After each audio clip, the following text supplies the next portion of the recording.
The steam tractor can be seen as the beginning of modern agricultural machinery.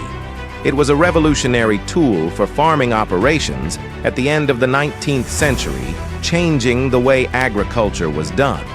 At that time, agricultural work mainly relied on human labor for tasks like plowing and harvesting. The introduction of the steam tractor greatly improved efficiency and freed up a lot of manual labor. These steam-powered machines were capable of handling heavier and more complex tasks,